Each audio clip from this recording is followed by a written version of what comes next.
Hi everyone. Thank you again to the Property Chatter, the team and Ms. Portia. Thank you for this opportunity. I really don't take it lightly, and to be such a big deal for me. So thank you once again. And I know I've had this topic last year on how to prepare yourself for the work environment, and I'll try to uh, approach it in a very different angle from today. So we'll be looking at how to prepare yourself for the world of work in there. So in terms of preparation, I didn't just want to look at it from just a linear side. I thought we can look at the 3 cycles of change that relate to preparation, because when you prepare for work, just like preparing for any other thing, it goes through phases and cycles. And I think Robin Sharma in the 5 a.m. club really outlined it perfectly for me when he said that all change is hard at first and it's messy in the middle, but it's so gorgeous at the end. And I think that outlines it very well for me in terms of preparation, that you will go through cycles of change as you prepare for work. So the most important thing that I'm trying to highlight and emphasize here is that preparation and change is not linear. So we're going to look at the beginning, when you are beginning to prepare, and when you are in the middle, and when you are at the end. Okay, so at the beginning it's very hard. And what is hard about it is because you go through this period of searching. You are searching for opportunities. It's the searching period. And I'm saying you are searching for opportunities because most of the time when you are looking for work, I'm assuming you are a final year student, and sometimes you don't have to wait to be a final year student. You can get lucky 2 years in advance. You start preparing. And when you are searching for opportunities. And when you look for the definition of an opportunity, is not a job title. An opportunity is when you look at it, it's a chance. You're looking to be given a chance. You're looking to be given the possibility to do something. Because most of the time we limit ourselves in preparing for work because you look at, I want to be an investment. That is what you're fixated on, and you miss out on opportunities. So during this period of searching, you're looking for opportunities. That's important. You're looking to be given a chance. So you broaden it. There are a lot of things that you can do. You might want to be specific in the beginning. I think that's a good point to start. Be specific when you are searching for opportunities. If I want to be a property manager, when I'm doing my searching, I should know that property management, facility management, when someone mentioned roles, JHI, I'm familiar with that. If I want to go into property finance, I need to do my research and search. Where do I go? What are the financial institutions that are there for property finance?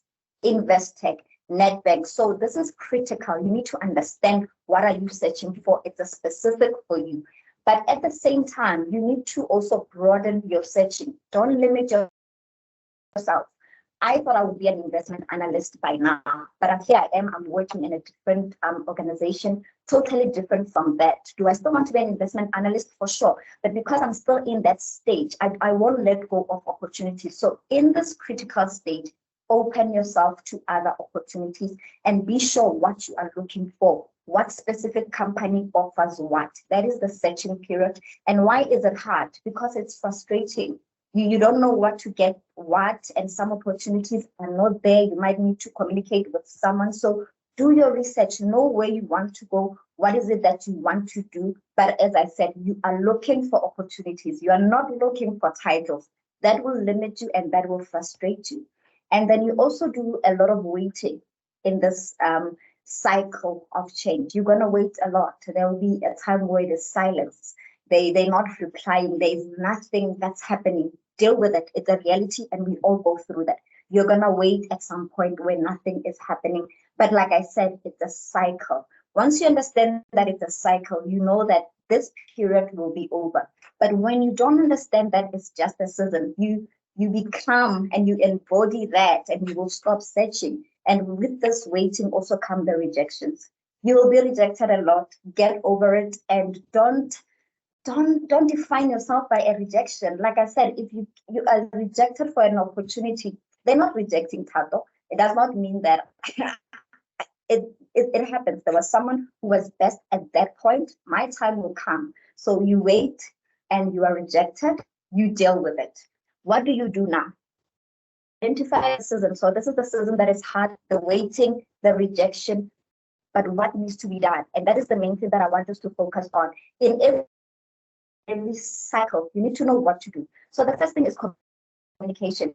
When people are searching for purchase or when they are not employed yet, they keep quiet. There is the shame that they carry with themselves. You need to communicate. You need to talk to people, whether your peers, whether they are friends, whether in this webinar there's someone who's spoken to you. We add each other on LinkedIn. Hi, Thato. I know you're SCDRE. Is there anything? So you cannot isolate yourself. You will not survive. You will draw yourself in this one big hole of depression, and that's not how it should be. Communicate, ask for questions, ask for opportunities, and you need to be proactive. That's the second thing. So now that you are aware, and I hope you guys will be aware that there will be that cycle, as I said, that rejection, you need to be proactive. And these are some of the things that I did initially this year, because this year, for the past couple of months, I was home. I was not working. I left Mohale after my internship. That was amazing. That was a time and opportunity that I had. It was over. They didn't reject me. They just needed to take other interns. So when you navigate this journey with the understanding that what's happening, it's not you. It's just a cycle of life. This is what I did. I was online doing a project management, a project management course. So look online. There are Google courses that you can do. Coding is one of them. It's highly in demand in the market. All industries, they're looking for people in coding. I did project management because I was running away from coding, but I think at some point I will do it. Excel, you need to look at what you can do. So you need to wake up to something, develop a routine. So if I'm not working, every day there must be something that I'm doing. I need to wake up, even if it's an assignment or a project, it keeps you moving. It keeps you doing certain things. And I was also part of the South African Institute of Valuers mentorship program. I know Auspelo will be talking later on the day. So I was doing that. I did property valuation. So there was an opportunity to do something. So you wake up, you do something. They give you assignments. And I also did McKinsey program forward. I don't know if you guys are aware of that. Search for that. It's a program for young professionals. You receive a certificate. It's like 6 weeks long. They teach you about strategies, problem solving. When you come across a problem, what do you do? Communication skills. And you also look at your holistic well-being. And I think that's the most important thing, your mental health. We talk about anxiety, we talk about all these things.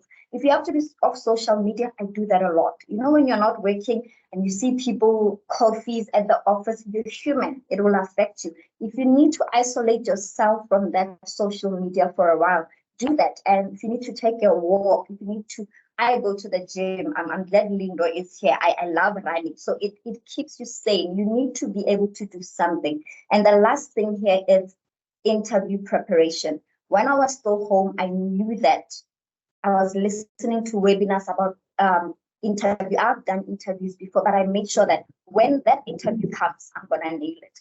So by the time you are home or you are still waiting for an opportunity, you need to be able to have these skills. You must know that when that interview comes, there's no way that will take me because you have watched the videos, you are prepared. So that's in summary, the hard part about preparing for work. And without wasting time, now in the middle, I'm going to sound a very bit controversial because I'm saying you're preparing for the messy, but now you've landed an opportunity. And the reason I'm saying I'm going to be a bit controversial is because when we say you've landed an opportunity, you are working now, all we think about is the glamour. All we think about is the starting salary. I want 30K. You know, all these dreams, it's good, it's amazing, it's okay. But the reality is you might have to start a bit lower. You might land opportunity that you were not planning for. Like I was saying, I got an opportunity once I was home. Ms. Portia called me. I was luckily part of the property charter. I was doing project management. And the beauty of it is that it found me studying for that project management. Did I say it was part of my plan? No, but I jumped in the opportunity. So what is hard and what is critical about this season is that it's the journey of discovery.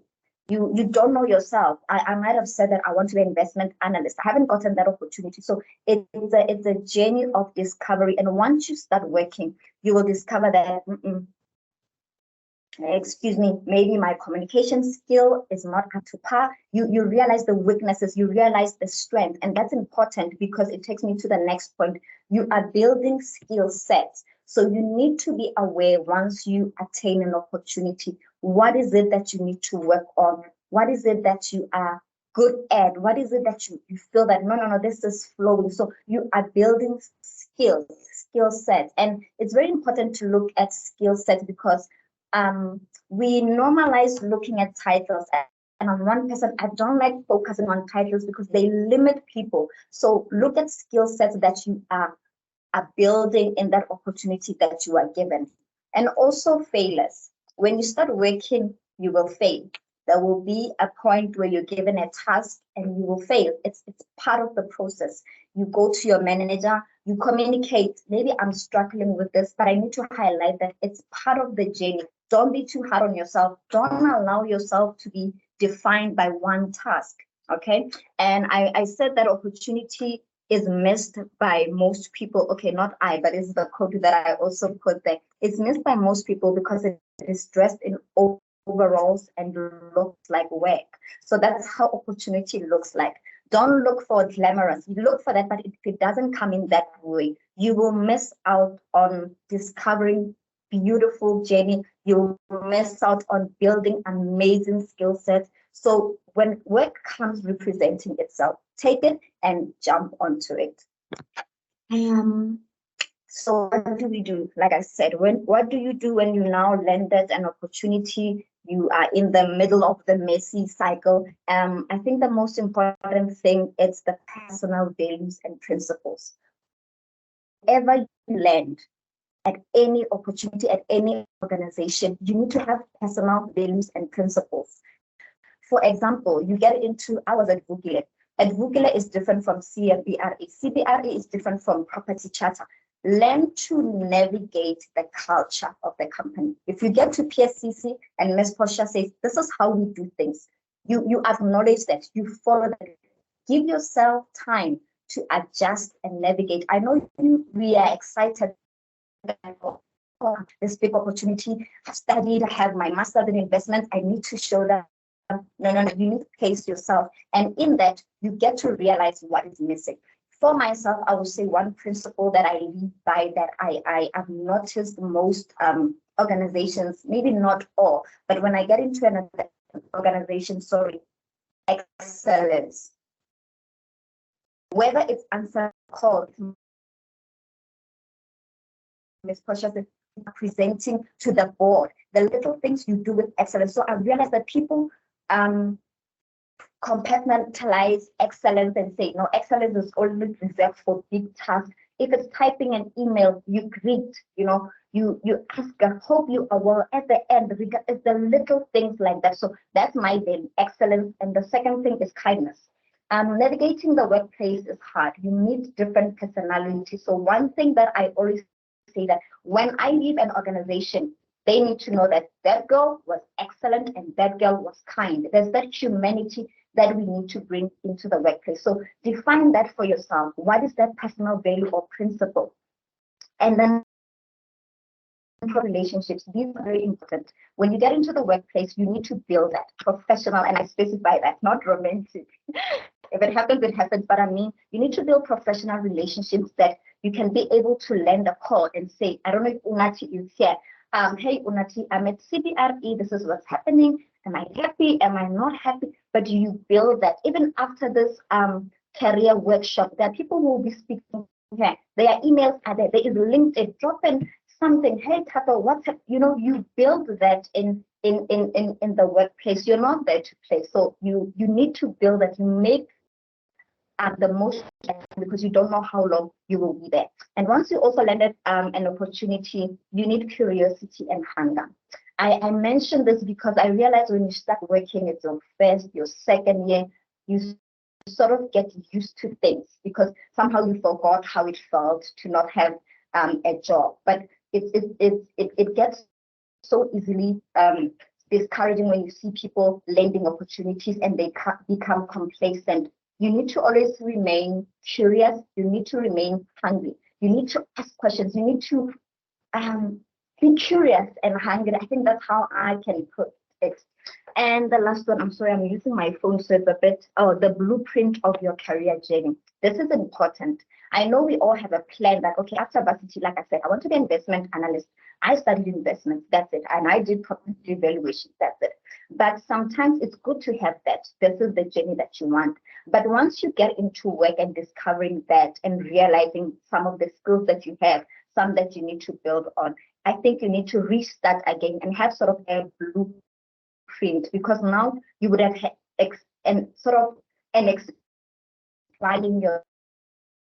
yourself change. I thought I was going to be a property valuer. After some time, I realized no. Now I'm working for a facility management company, a property management company. Do I think it's for me? No, but like I said, I'm giving it my all. But you start to have this blueprint that I still believe that I want to be an investment analyst. Excuse me. And then what you do must never define you beyond. This is very important. Because I'm in a facility management company working with leasing, utilities, does that define you? When you get to a workplace, when you have your personal values, when you're building all these professional relationships, who you are is important. You remain Thato. That's it.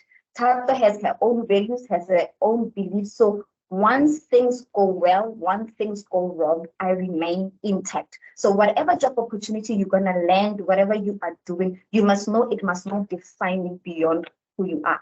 That's quite important. The last, I'm trying to move, my apologies. Okay, now this is the cycle sort of at the end. I think I'm running out of time. At the end, where now you are preparing for greatness. You remember we said that the beginning is hard, in the middle is messy, but somehow at the end there's this beauty. And I think that's the beauty of life and beauty of cycle. It's like this. It's a cycle of disappointments. It's a cycle of opportunities. So what happens here is now you've landed the job, you've been working. Let's say now it's where we are. I would say myself that now you sort of having the third year or the third opportunity where you're working in another company, about maybe 2 years or a year. Now the expectation rises. You know, there's a point where you are still learning, there's a point where you're still discovering, but now there is so much that is expected from you because of the little bit of experience that I've been doing. When you get into a workplace, there is execution that is expected.